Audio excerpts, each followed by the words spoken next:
Hello everybody, welcome to my channel. My name is Reverend Donna Seraphina. I am a psychic medium and a spiritualist reverend. This segment is about the motivation of Brian Kohberger. It is number 2 in a series, Catching Up with Kohberger.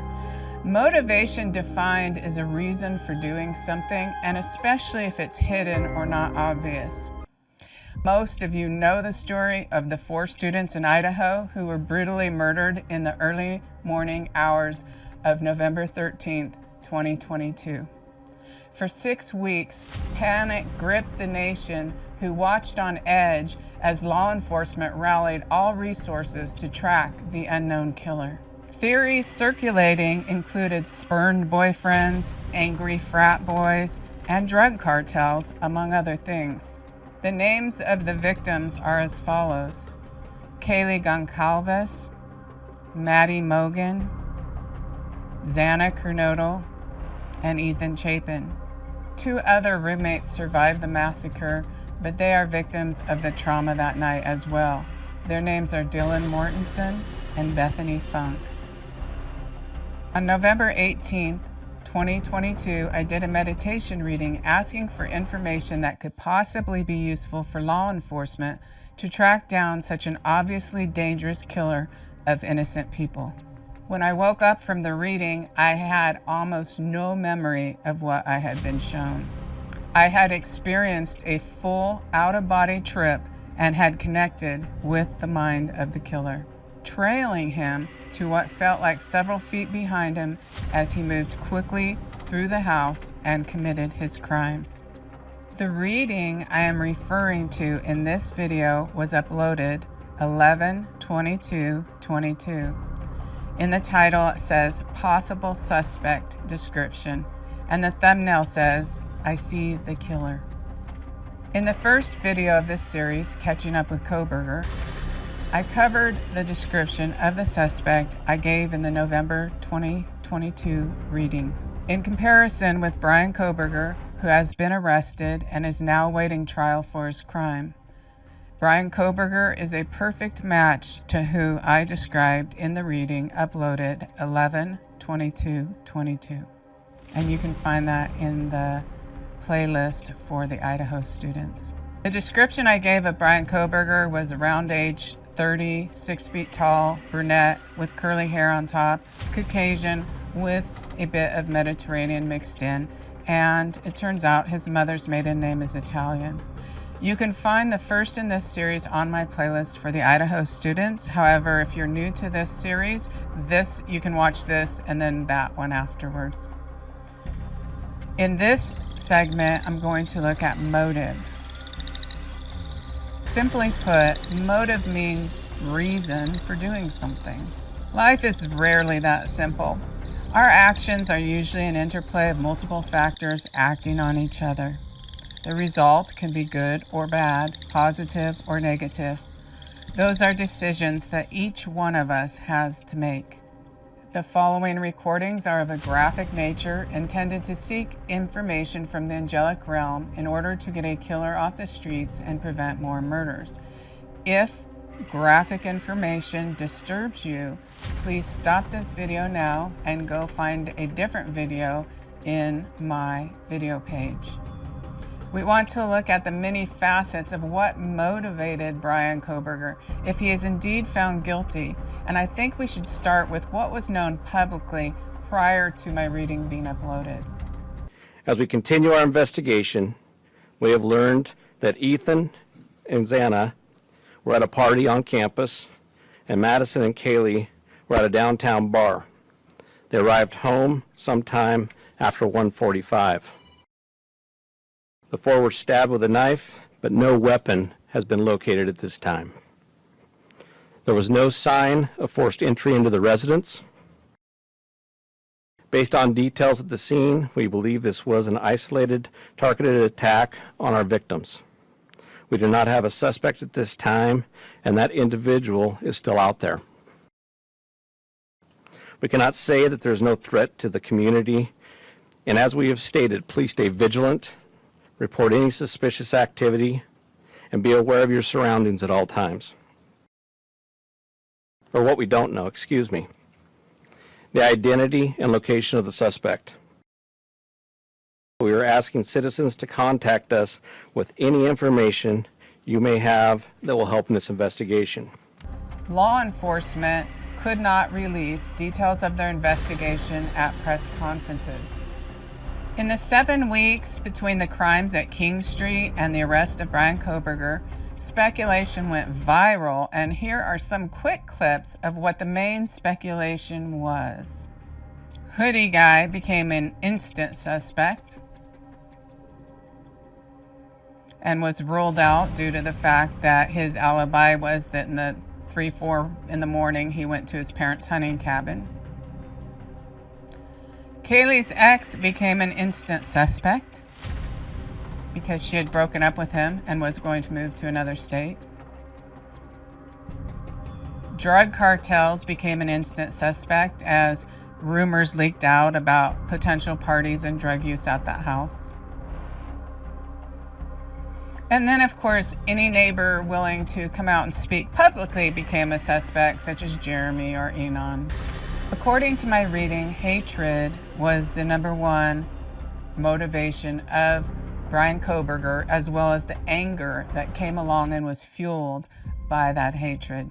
So he feels the energy of the guy who does this feels like, obviously he has a lot of hatred, and that's obvious, but I'm feeling his hatred right now.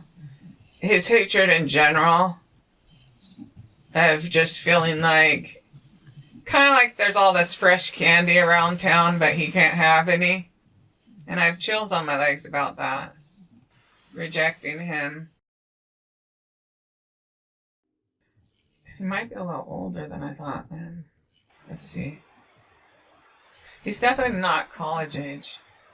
He hates these little bitches running around, like kind of flaunting themselves, but then not giving him what he wants. You know, like he doesn't get any kind of feeling. I mean, and that's his thinking, not mine. That's what he's, in his mind, he's, the little bitches thing is not from me, it's from his mind. I gotta show him, like, confirming that. Brian hated what he could not have. It filled him with rage. Now, you say that's obvious now, but at the time, nobody knew anything. They were blaming everybody that came out of their apartment. Remember that. It made Brian angry that Kaylee, Maddie, and Xana he felt they were flaunting themselves and that they were like candy and he could not have it and he wanted to kill them. He was mad because he, quote, could not have any. In fact, during the reading, when I was connected to the brain of Brian Kohberger, I received his direct thought, quote, he hates all these little bitches flaunting themselves and he could not have any. So in 2 different words, he denigrates them and objectifies them, does not see them with any empathy or compassion or humanness. Brian was angry that he could not have them. He wanted revenge on them for making him feel this way, and more important, revenge against all women he could not have. He likes the thrill of the kill, and he actually likes the taste of blood. The pretty girls, the bubbly girls, the happy girls that he felt rejected by. For Brian, it was more than anger, it was hatred. I directly received his feelings. He hates these little bitches. And although I did not want to repeat it, this information was necessary for anybody listening or looking to understand when they're talking about drug cartels, neighbors, and ex-boyfriends. That this guy had serial killer thoughts, serial killer energy. He likes the thrill of the kill, and he actually likes the taste of blood. This was a killer whose only relationship with his victims was that of his own fantasies. It would not be a boyfriend or a drug deal gone wrong. I was shown that the person who did this is the same one I had earlier described. I can tell them apart a little bit. I think it's the one that has a little rounder face. And she's doing something. So I'm just going to follow her a minute and I'll tell you. They're just showing me her. But we're walking somewhere. We're in the main street area of that little town. I'm seeing a guy talking to her, and he's quite a bit taller. I mean, she sits on a bench, or it really feels like if there's a tree, and I'm getting chills on my legs, if there's a tree that has a bench surrounding the tree, like, you know how they put those half-round benches around trees sometimes? He's taller, and because this guy seems like he has like if he was like 6 feet tall or something like that, you know, a bigger build. And she's not really interested in him because so it's not that, it doesn't feel like she knows him. It doesn't feel like she's super interested in talking to him. She's definitely not interested in going out with him. Oh, he has brown hair. In fact, he looks different than the one that got killed, but he's larger size like that. And his hair is a little bit, it might have a wave in it, and it's thick, and he might be a little older. Okay, I have chills about that. He's a little older. So she doesn't totally believe, she's like wondering if he really even goes to college or not or something. He's wearing a black sweatshirt or a hoodie or black. Now I'm seeing the front of the house again. It's like 11. So at the point in the reading where I'm connected to his brain, where he's in the house committing these crimes, I'm also shown that this was the man who had approached who I called the round-faced girl in Main Street, who I described, and it fits perfectly with Brian Kohberger. And he had followed one of the girls up the downtown area, so I knew he was a stalker from that point forward, regardless of the public information. So right there was the information for me that this killer was a stranger to these girls, that he was older, around age 30, brunette, curly hair, around 6 feet tall.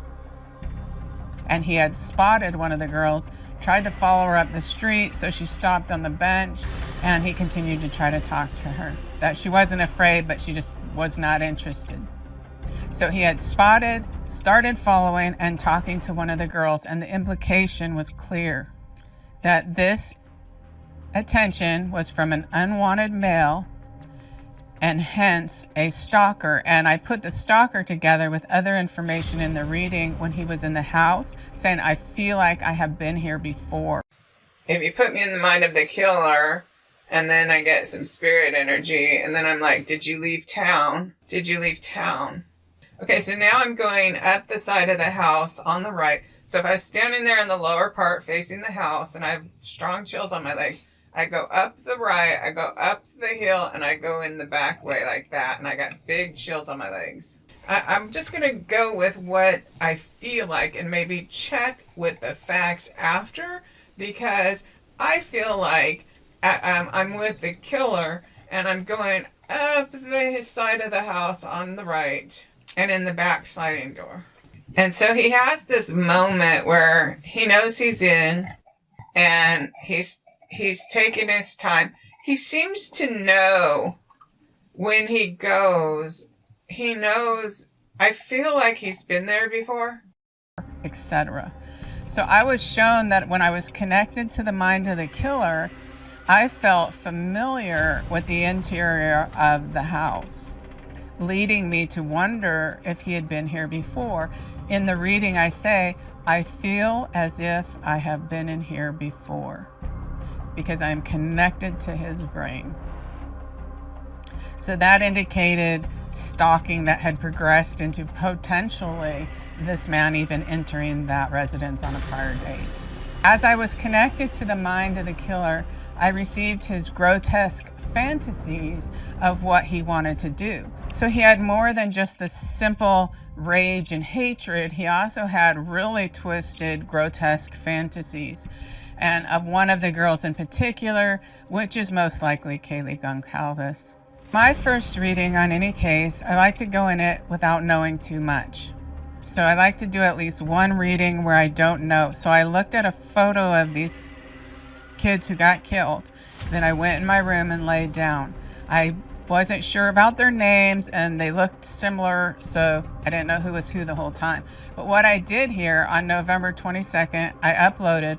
I did not know which woman was which of the two upstairs. At the time when the killer had not been caught, in order to have a complete psychological profile, this was definitely feeling like a serial killer, not a boyfriend, not a drug hit, not a fight from the frat house. He likes the thrill of the kill, and he actually likes the taste of blood. There was no doubt in my mind that this person would kill again if he was not caught. If he wasn't a serial killer already and he got away with this, he would kill more, for sure. To summarize, he had horribly grotesque thoughts that ended with the killer wanting Kaylee to be the last person she ever saw as she was dying, and he was inflicting severe bodily damage. It's pure hatred. It's pure evil hatred. I think he has fantasies of the one that's not the thinner one, but the one with the rounder face a little bit. He has fantasies about her. Like, the fantasies are of a real grotesque nature. But it's him, and that's going to be the last thing she sees while she's alive. Like, that's the feeling he has in his head. I got chills on my legs. Murder is not kind. It is not sexy. It is not pretty. Kaylee was a real person with a real family. Kaylee had hopes, dreams, and her entire life in front of her. And on November 13, 2022, all that was taken away from her. The same is true for Maddie, Xana, and Ethan. It also may be a contributing factor, yet it was not in my reading, but I believe it was the Daily Mail or the Sun did an article and found out that Kaylee looked very similar to a girl who had bullied Brian in elementary school and probably beyond, when he was an overweight, kind of nerdy misfit, and the mean girls would bully him. And one of them has quite a likeness with Kaylee. Although that wasn't shown to me in my reading, it does make sense. So if the popular girl was bullying him and harassing him and embarrassing him, but at his prepubescent stage, if his fantasies included both being aroused by this girl and rage intertwined and wanting revenge on this girl and reinforcing that as he goes through puberty, that could play into what occurred on King Road so many years later. One of the important things about the development of serial killers is the reinforcement and intertwining of hatred with physical desire, usually quite frequently at a young age or through puberty. And the arousal by the one who also torments and taunts and humiliates and wanting that revenge twisted all together in their minds, and the rage, revenge, intertwined and carefully nurtured throughout puberty and Brian's teenage years. And that makes total sense as a contributing factor, at least in his choice of target. The killer was filled with rage and hatred towards the girls he could not have, perceiving them to be flaunting themselves like candy, and he wasn't allowed to have it, and he hated them, knowing that he never would have it, that he couldn't have it, and even having approached one of them and being rejected. So no chance that he could have one of these females. He wanted to kill him. It was a type. If you really want to talk about a target, it's actually a type. Brian's thoughts were of a derogatory nature as he objectified the young women as candy he could not have. In the reading, although much of his rage seems to be directed at Kaylee, I was also picking up outside the house. I'm waiting for Maddie. I'm waiting for Maddie. A similarity in looks. I would say a similarity, not identical. I'm in front of the house again, just looking at the house. I feel like I'm waiting for Madison. I feel like, I don't know which one she is, but I just feel like saying I'm waiting for Madison. Brian may have had fantasies of unrequited love for her, but also severe anger and rage at Kaylee, because if you think about it, Brian had an entire fantasy world and life related to these people going on in his head, which involved ultimately harming them and killing them. So the target that so many people discuss is actually a type a female, and that this is the type he could not have, that would reject him, that brought about his desire for revenge through no fault of their own. At some point in his life, Brian developed a fascination with serial killers. I've done a couple more readings as not yet uploaded, but what I was shown in one of them was how Brian considered all serial killers to be celebrities in his mind. When Brian studied serial killers, he was fantasizing, living vicariously through them, looking through their eyes, experiencing what they experienced, and getting turned on by it. So a normal person would study this serial killer and look at all kinds of issues such as victimization, etc. But Brian was enjoying the thrill of pretending he was living through the serial killer as to what it would be like to carry out that action. I was shown that if Brian was able to meet one of these serial killers in person, for him, it would be like meeting an idol or a celebrity, and that included all the serial killers. So if you look at his Instagram, it said something along the lines, it was a famous quote, and it says, you know, true mastery is to feel like doing something and not doing it. I think at that time he was referring to his desire to kill. So it wasn't just one serial killer in particular that he idolized. He may have been attempting to beat Ted Bundy's record in 1978 at the Florida sorority house slayings, where detectives would later say they believed Ted Bundy to be in that sorority house for under 15 minutes. And he has no remorse or anything like that. No remorse. He thinks for a second of looking for more, but he stops for a second and there's no noise. There's nobody getting up. So he just waits for a few minutes. And he's like really on a high now. He's sticky with the blood, but for him it feels good. And we know that Brian, by the estimates of the way that law enforcement has tracked him, they are believing that these killings took place in around 9 or 10 minutes. Another killer Brian may have referenced and identified with is Elliot Rogers, who also felt angry about all the girls he could not have. In 2014, Elliot attempted to gain entry to a sorority house in Santa Barbara for the purpose of committing murder. Elliot was unable to gain entry, so Elliot then went on a rampage, killing 6 people and injuring 14 more. Elliot had also left a lengthy manifesto outlining his anger and rage for a perceived lifetime of rejection by the young women that he could not have. The reason I mention Elliot Rogers is that an account on Facebook was made under the name of Papa Rogers, and this Papa Rogers arrogantly taunted group members. We believe this account to be associated with Brian Kohberger, that of Papa Rogers, where he taunted the group members on Facebook, and that he was most likely giving a nod to killer Elliot Rogers, with whom he identified as an incel, which is somebody who's involuntarily celibate. However, there's millions of people like that who don't have this anger and don't want to kill anybody. So the Papa Rogers profile, with the toying of his audience, believed to be Brian Kohberger, he displayed the narcissism that would ultimately get him caught. And I say that he would even do this to begin with. He thought that he would outsmart the law.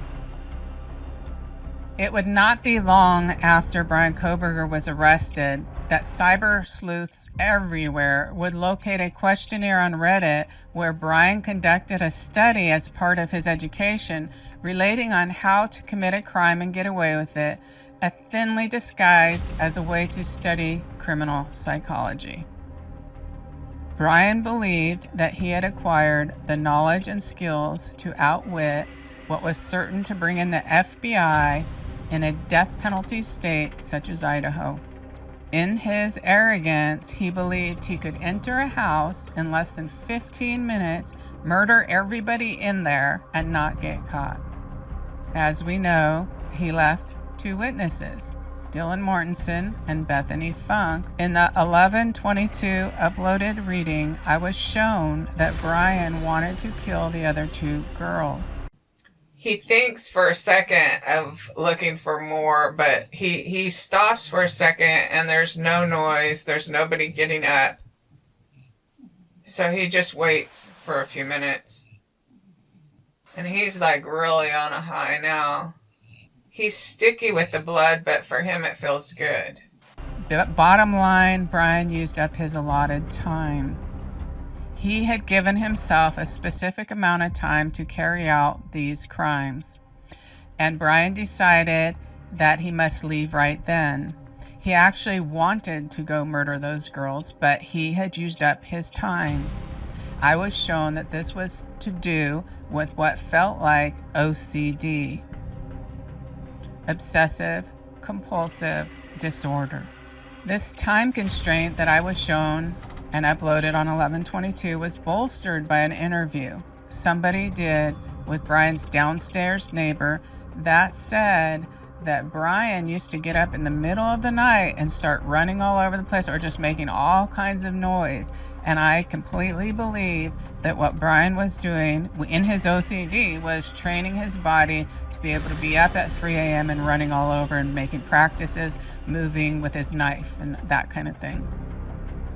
I believe Brian Kohberger was training to make his body work at ultimate performance at that particular hour of the night. Brian Kohberger was a runner, a jogger, and he liked to jog at night. He was capable. Brian could run a mile in 8 minutes. So I calculated, what's the distance through the house? Well, okay, a mile is approximately 5,000 feet. If he ran into the house to the left, then he ran up the stairs, did that, then he came back down, went back into Xana's room, then he went out on the back patio, then he came back in and went down the stairs. That would be approximately 200 feet in his 9 minutes in the house.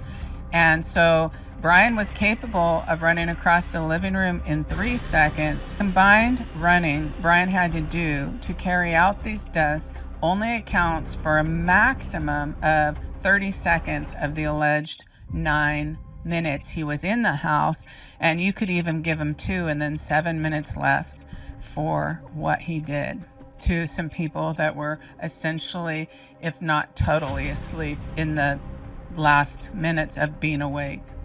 So, and essentially is what I'm saying, they didn't have their guard up. Brian had approximately 8 minutes to carry out each 4 killings. That's 2 minutes each. Again, buy some steak out the store and see how long you don't understand how easy that is. But anyways, his decision had already been made, and when I was connected to his brain, literally he had thought, acknowledging he was inside. So that I'm talking about in the reading when I'm connected to his brain. That other than that, it was pure animal carrying out his plan. I mean, he had a couple other thoughts, but he had already decided ahead of time he was going to do this. There was no conversation, nothing. Just going into these rooms, wreaking havoc with pure animal rage. So twice I saw him briefly stop. The first time was after he harmed Xana and Ethan, and he stopped at the doorway to listen to see if he thought anyone heard him. And then the second was when he stopped upstairs after going in Xana and Ethan's room. He stopped upstairs. When he did what he did up there, he stopped, gave himself a minute. He was glorified. He was happy. Had no remorse whatsoever. He felt extremely pleased with himself after these deaths upstairs. And Brian had more than enough time to carry out these killings, which he had been planning for months. Brian was on a high, on a rush, extremely satisfied with himself, no regret, no guilt, no remorse. It feels like the one named Madison. If the one named Madison is the one that has the little rounder face, it feels like she was the target. Is that correct? No, I have a real sick feeling. Sometimes they give me a really sickening feeling when I see it too, so I'm not 100% sure. What some people do not realize is that Brian had planned this for months. He was fully mentally committed when he made entry into that house. There was no hesitation whatsoever and barely any thoughts. The kitchen was, okay, I'm inside. If you put me in the mind of the killer, and then I get some spirit energy, and then I'm like, did you leave town? Did you leave town? Okay, so now I'm going up the side of the house on the right. So if I was standing there in the lower part facing the house and I have strong chills on my legs, I go up the right, I go up the hill, and I go in the back way like that, and I got big chills on my legs. I'm just going to go with what I feel like and maybe check with the facts after, because I feel like I'm with the killer and I'm going up the side of the house on the right and in the back sliding door. And so he has this moment where he knows he's in and he's taking his time. He seems to know when he goes. He knows. I feel like he's been there before. It was pure animalistic rage. I think he has fantasies of the one that's not the thinner one, but the one with the rounder face a little bit. He has fantasies about her. Like, the fantasies are of a real grotesque nature. I'll repeat them here, but then just cut them out of the video. Feels like he wants to,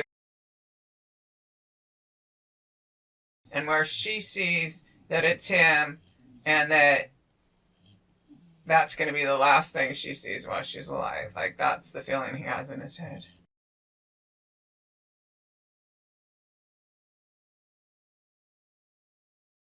It's pretty bad. I got chills on my legs. And then glory at his accomplishment. Brian felt no remorse. And he has no remorse or anything like that. No remorse. And he was not tired. I've heard a lot of people speculate that the other two are alive because he was tired because it's so much work. He was ecstatic.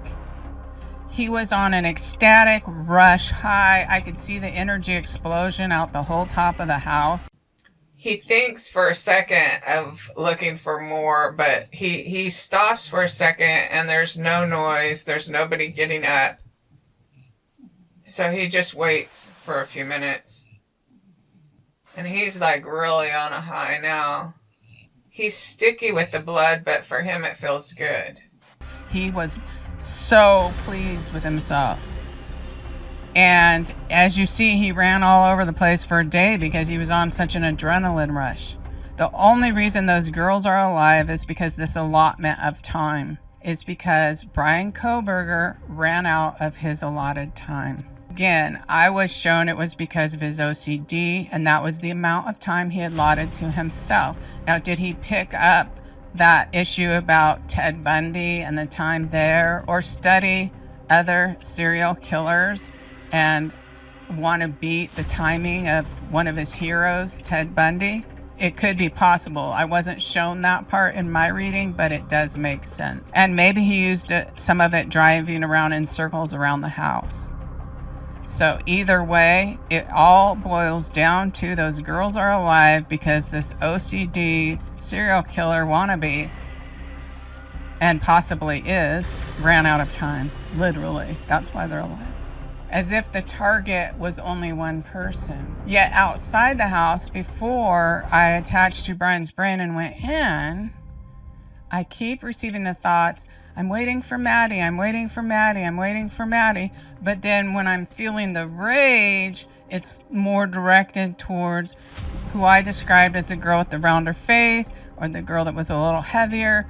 That's who was being followed up the street by Brian. That's who he had more rage towards. So the true target was to assuage or feed his hatred and anger at girls he could not have and would never have, and who he felt rejected by, and he felt like they were flaunting it and he couldn't have them, and he was so angry he wanted to kill them. Literally, this hatred is a lifetime of perceived rejection and feeling bullied, left out, disconnected, emotionless, out of touch, and something he will never have, and he just wanted to kill it. And that very likely could have stemmed from his experiences as a young man being bullied by the pretty girls.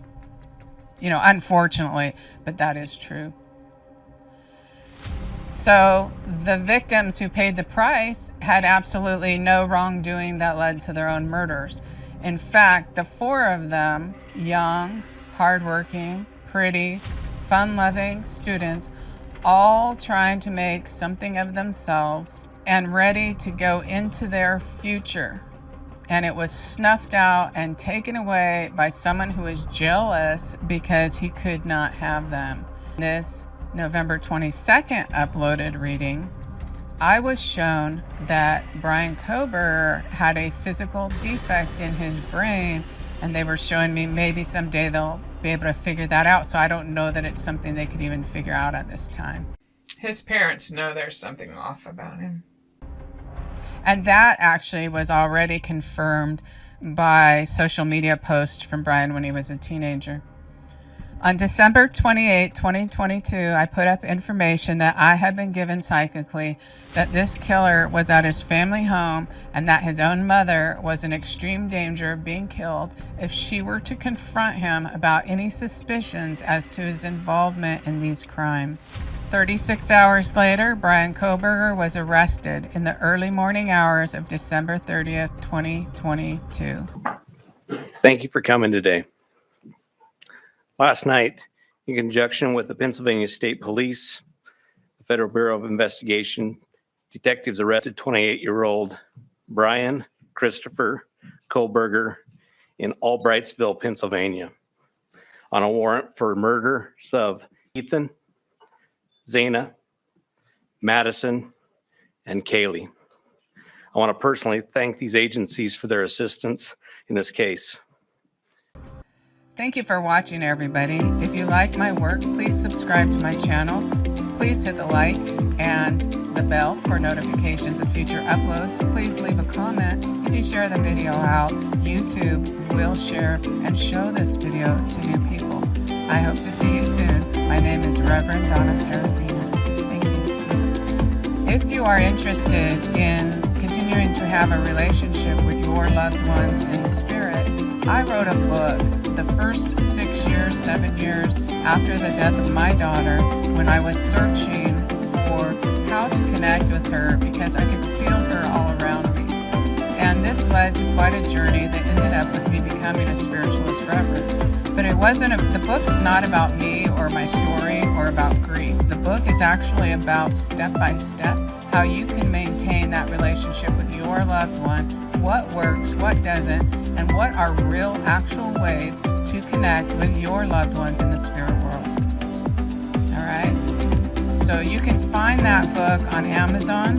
It has a very long title. However, if you just put Reverend Donna Seraphina Afterlife, you'll come up with the book. Afterlife Exploration or something like that. You will come up with the book on Amazon.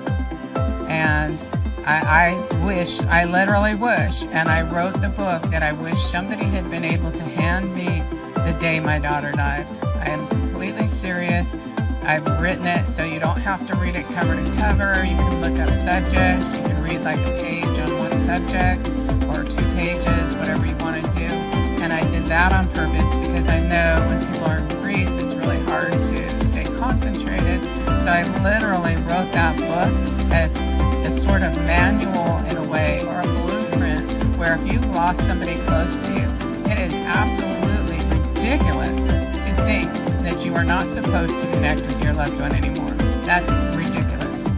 If you look up the anatomy of the human brain and you see that we all have a pineal gland, that's your third eye. That's considered your antenna to the spirit world. And we all have one. There isn't occasional people born with that. It's everybody. And you can continue your relationship with your loved ones, and it's all there how to do it in that book. Okay? And I will see you soon. Okay? Thank you for joining me. I love you guys. I hope you feel the love of God surrounding you all day, every day. that your heart is open, and that you feel the peace of God. All right? Okay.